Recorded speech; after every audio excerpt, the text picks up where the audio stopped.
दोस्तों आज हम बात करेंगे भारत की leading paint manufacturer company Asian Paints की। दोस्तों बहुत सालों से ये स्टॉक परफॉर्म नहीं कर रहा है। पहले तो कई सालों से 2500 से 3600 के रेंज में ये स्टॉक घूमता रहता था, पर हाल ही में इसने इस रेंज को भी तोड़ दिया और 2400 के रेंज में आ गया। अब समझ में नहीं आ रहा है कि क्या करें, इसे पोर्टफोलियो में ऐड करें या अभी वेट करें इसके और गिरने का। तो दोस्तों आइए समझते हैं थोड़ा गहराई से। तो इस कंपनी ने जनवरी 2022 में 3590 रुपए का हाई लगाया था, ठीक है, लेकिन उसके बाद इसने कभी भी उस लेवल को वापस क्रॉस नहीं कर पाया। अब इसे समझने के लिए हमें इनके फाइनेंशियल को देखना पड़ेगा। हो सकता है कि कंपनी के सेल्स और नेट प्रॉफिट में कोई जंप ना देखने को मिला हो, तो आइए देख लेते हैं दोनों। तो दोस्तों बात करें सेल्स की, तो ये तो बढ़ता हुआ दिखाई दे रहा है। मार्च 2022 में 29,101 करोड़ का था इनका सेल्स, उसके अगले साल 34,489 करोड़ का हो गया और उसके अगले साल 35,495 करोड़ का हो गया। अब सवाल ये है कि तब क्यों नहीं चला इनका स्टॉक। तो आइए दोस्तों नेट प्रॉफिट भी देख लेते हैं, हो सकता है इसमें कुछ घाटा हुआ होगा।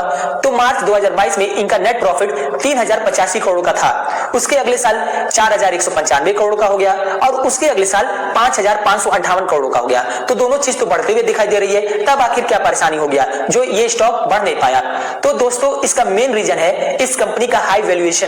जनवरी 2022 में इस कंपनी का प्राइस टू अर्निंग 105 तक पहुंच गया था, जो 3 साल, 5 साल और 10 साल के मीडियन प्राइस टू अर्निंग से बहुत ज्यादा था। और इसी हाई वैल्यूएशन को एडजस्ट करने के लिए ग्रोथ के बाद भी ये स्टॉक नहीं बढ़ पाया। तो पहला रीजन तो ये हो गया। अब इनके करंट प्राइस टू अर्निंग की बात करें तो वो इस समय इतने गिरावट के बाद 48.8 की चल रही है, जो इनके इंडस्ट्री पी के लगभग बराबर है, जिससे ये पता चलता है कि अब ये स्टॉक बाइंग जोन में आ गया है। इनका इंडस्ट्री पी 48.6 की है। अब आते हैं दूसरे रीजन पर। तो दोस्तों इनका जो लेटेस्ट क्वार्टर यानी कि सितंबर क्वार्टर का जो रिजल्ट आया है वो बहुत ही डिसअपॉइंटेड आया है, जिसके वजह से इनका स्टॉक एक ही दिन में 9% तक गिर गया। अगर इनके सेल्स और नेट प्रॉफिट की बात करें तो इनका इस क्वार्टर में सेल्स और नेट प्रॉफिट पिछले कई क्वार्टर्स के मुकाबले सबसे कम आया है। ईयर ऑन ईयर देखें तो सितंबर 2023 में कंपनी का सेल्स 8,479 करोड़ का था, जो सितंबर 2024 में -5.32% घटकर 8,028 करोड़ रह गया। और क्वार्टर ऑन क्वार्टर देखें तो जून 2024 में इनका सेल्स 8,970 करोड़ का था, जो सितंबर 2024 में -10.5% घटकर 8,028 करोड़ रह गया। और सेम अगर नेट प्रॉफिट देखें तो सितंबर 2023 में कंपनी का नेट प्रॉफिट 1232 करोड़ का था, जो सितंबर 2024 में -43.66% घटकर 694 करोड़ रह गया। और ईयर ऑन ईयर देखें तो जून 2024 में इनका नेट प्रॉफिट 1187 करोड़ का था, जो सितंबर 2024 में -41.53% घटकर 694 करोड़ रह गया। और अगर ओपीएम की बात करें तो वो भी इस क्वार्टर में सिर्फ 15% रहा, जो पिछले हर क्वार्टर के मुकाबले सबसे कम रहा। ये तो हो गया दोनों रीजंस जो हम समझ पा रहे हैं इनके फाइनेंशियल्स को देखकर। लेकिन अब देख लेते हैं कि कंपनी ने कॉन्फ्रेंस कॉल में क्या बताया। तो दोस्तों कंपनी के लेटेस्ट कॉन्फ्रेंस कॉल में बताया गया कि जो ये वीक नंबर आए हैं इस क्वार्टर में वो कई कारणों की वजह से आए हैं, जिसमें पहला है वीक कंज्यूमर डिमांड, खास करके रूरल एरियाज में, जो कंपनी के लिए एक बड़ा मार्केट है। साथ ही इस क्वार्टर में लगातार बारिश और बाढ़ जैसे वेदर इश्यूज ने डिमांड को और भी ज्यादा कम कर दिया।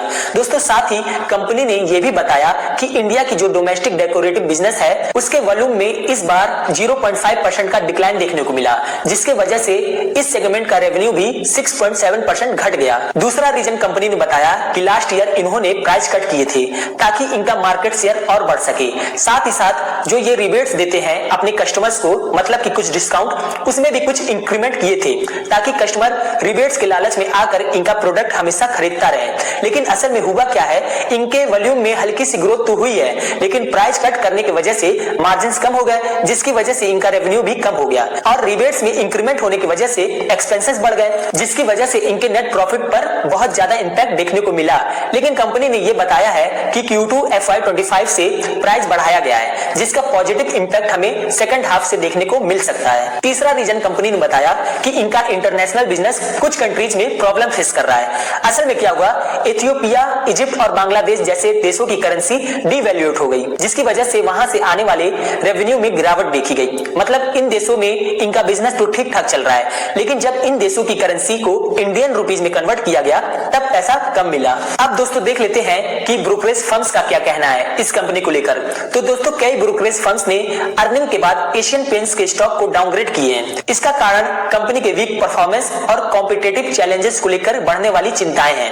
इनका कहना है कि एशियन पेंट एक ऐसे समय से गुजर रहा है जहां कंपटीशन काफी ज्यादा इंटेंस हो गया है और मार्केट डायनेमिक्स बदल रहे हैं। कंपनी को एस्टैब्लिश्ड और नए प्लेयर्स जैसे बिरला ओपुस, जेएसडब्ल्यू पेंट्स और जेके पेंट्स के वजह से प्रेशर का सामना करना पड़ रहा है, जो डेकोरेटिव पेंट सेक्टर में एग्रेसिवली compete कर रहे हैं। दोस्तों अब देख लेते हैं फंडामेंटल्स, उसके बाद मैं अपना ओपिनियन शेयर करूंगा कि मैं इस समय इस स्टॉक में क्या कर रहा हूं।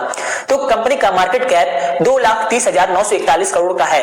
इनका करंट प्राइस 2408 रुपए चल रहा है। प्राइस टू अर्निंग देखें तो वो 49.2 और अगर इंडस्ट्री प्राइस टू अर्निंग देखें तो वो 48.4 का देखने को मिल रहा है। Price to book value 12.81। इनका रिटर्न ऑन इक्विटी 31.4%, जो कि बहुत अच्छा नंबर है। इनका रिटर्न ऑन कैपिटल एम्प्लॉयड 37.5%, ये भी बहुत अच्छा नंबर है। डेट टू इक्विटी 0.14, मतलब कंपनी बिल्कुल ही डेट फ्री है। रिजर्व कंपनी के पास 17,928 करोड़ का है और कंपनी अपने शेयर होल्डर्स को बढ़िया डिविडेंड भी देती है। इनका डिविडेंड यील्ड 1.38% का है। सेल्स 34,831 करोड़ का है, जिसपे 4631 करोड़ का नेट प्रॉफिट कंपनी कमाती है। ईपीएस 47.6 रुपीज का है। करंट रेशियो 1.83, मतलब कंपनी को अगर अपना डेट एक साल के अंदर चुकाना पड़ जाए तो वो आराम से चुका सकती है। मेनली एक के ऊपर करंट रेशियो को अच्छा माना जाता है। क्विक रेशियो 1.10 का है, इससे भी एक के ऊपर अच्छा माना जाता है। पैग रेशियो 2.4 का है, जो कि दिखाता है कि कंपनी अपने अर्निंग के हिसाब से इस समय थोड़ी महंगी है।